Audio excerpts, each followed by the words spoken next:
So hello everyone, in this lecture we will discuss about some microorganism in relation to plant growth. So rhizosphere. Rhizosphere may be defined as it is a region of the soil surrounding plant roots where complex interaction occur between the roots, soil, microorganism and organic matter. Okay, key component of the rhizosphere: root hairs, ठीक है, and root exudates. Plant releases organic matters like sugars, ठीक है, soil particles and pore spaces, nutrients and organic matter. Next term is rhizodeposition. Release of organic compound by plant roots into the surrounding soil is known as rhizodepositions. ठीक है, types इसमें आते हैं exudation, release of soluble compounds like sugars and amino acid is known as exudation जो type रहता है rhizodeposition का. Mucilage जब production of thick protective gel like substances around the root. ठीक है. Cell lysis, release of cellular content due to the root cell death, root shedding. ठीक है, root shedding, release of root cells, hair and fragments. Next one is part of rhizosphere. Rhizoplane area on the surface of root. Outer rhizoplane area, outer जो area होता है ना, जो root का surface होता है, that is known as outer rhizosphere. जो surface area तुम्हारी रूट के अंदर वाला होता है उसको हम बोलते हैं inner rhizosphere. Next one is non rhizosphere. Refers to the soil region outside the rhizosphere. जो राइजोस्फीयर के बाहर वाला सॉइल का रीजन होता है that is known as non rhizosphere, where plant roots do not directly influence the soil environment. ठीक है. Nutrient plus organic matter rich होता है, पुअर माइक्रोबायोलॉजिकल एक्टिविटी रहता है, सॉइल फाउना इसमें इंसेक्ट होते हैं, वॉर्म्स होते हैं एंड अदर ऑर्गेनिज्म भी होते हैं. ठीक है. Next is rhizosphere effect. Rhizosphere effects refers to the influence that plant roots have on their surrounding soil environment and the microbial community within it. Greater effect seen in bacteria than actinomycetes and fungi, only less in protozoa and algae. Gram-negative non-sporulating rod-shaped bacteria and predominating present in root regions. Next is phyllosphere effect. Refer to the above ground parts of the plant, particularly the leaves, where diverse community of microorganisms including the bacteria, yeast, fungi and residues. It can contribute to nutrient cycling. Some microbes can act as biocontrol agents. This contain diverse community. That is your phyllosphere effect. Next is spermosphere effect. Refer to the region surrounding seeds, analogs to the rhizosphere and the phyllosphere. ठीक है जी.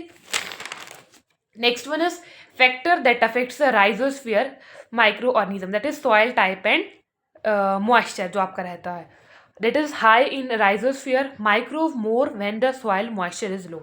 Microbe सबसे ज़्यादा कब होते हैं? जब soil का जो मॉइस्चर होता है जब बहुत ज़्यादा लो रहता है. पीएच आता है, pH of the rhizosphere region soil is lower than the surrounding soil. ठीक है.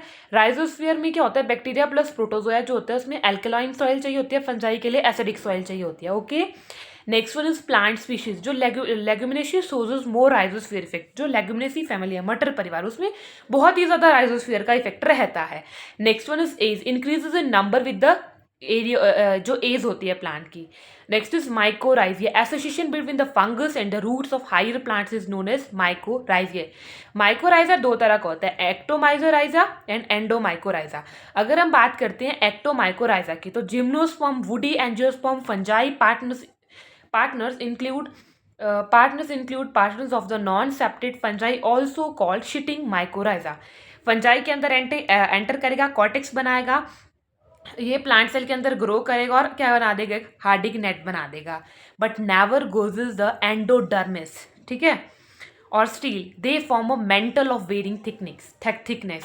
तो ये कहाँ पे होता है? एक्टोमाइकोराइजा. सिर्फ बाहर रहता है, मतलब जो तुम्हारा कॉर्टेक्स में ग्रो करेगा between the plant cell and वो हार्डिंग नेक बना देगा, बट एंडोडर्मिस के अंदर नहीं जाएगा. ठीक है. Next one is एंडोमाइकोराइजा.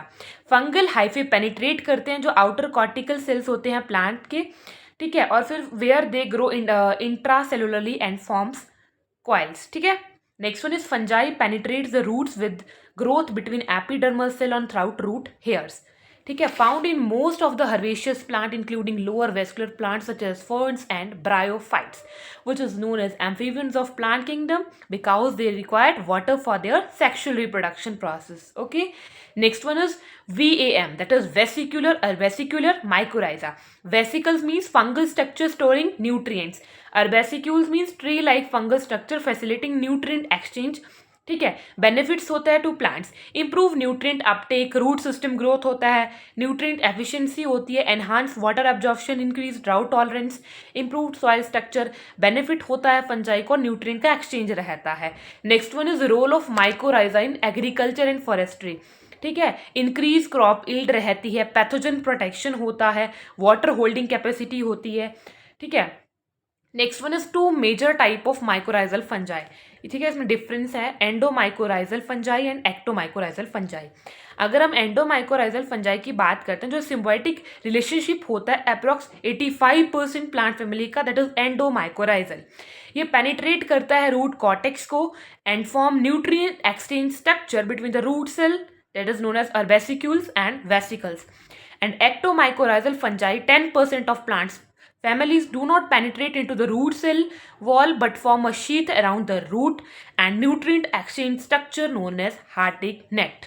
Okay, ठीक है जी. Next one is nitrogen cycle. Atmosphere पे जो नाइट्रोजन है 100 में से 79 है. प्लांट में जो तुम्हारे प्लांट होता है उसमें क्या होती है 5 to 2% होती है आउट ऑफ 100, मोस्टली ऑर्गेनिक होती है. सॉइल में कितनी होती है 0.5 से लेके 5, मतलब 100,000 में मोस्टली ऑर्गेनिक होती है. नेक्स्ट वन इज जो तुम्हारी नाइट्रोजन जो इस धरती पे है वो 3 तरीके से होती है, that is an gain process from nitrogen to micro organism and eventually into the plants. And unoxidation, ammonia is oxidised to nitrate, nitrification. And loss process, nitrogen is ultimately lost as nitrogen return to atmosphere. Loss and gain should be balanced. जो nitrogen 3 तरह से fix करी जाती है, spontaneously by lightning and photochemical reactions. ठीक है, 10% of the nitrogen is fixed in natural process is fixed in this manner. Industrially, by using Haber process, produces fertilizer rich in nitrogen, expensive process that required a lot of energy. ठीक है, Haber process. And biologically, by nitrogen fixing bacteria, 90%. ठीक है, nitrogen fixing organism contain a specific enzymatic system which can chemically break the nitrogen triple bond and the enzyme nitrogenase, which is encoded by NIF genes. Okay, next one is root nodule formation.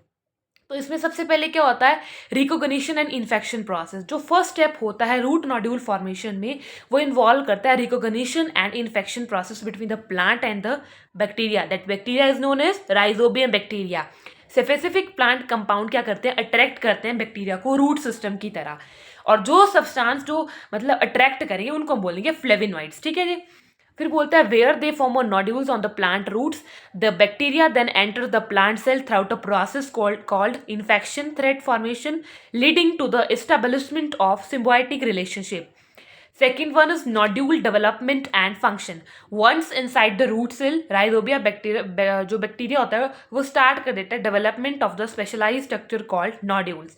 और ये जो nodules होते हैं ये provide करवाते हैं एक unique micro environment जो बैक्टीरिया के लिए जो बैक्टीरिया के लिए बहुत अच्छा होता है, और वो नाइट्रोजन को फिक्स करना शुरू कर देता है.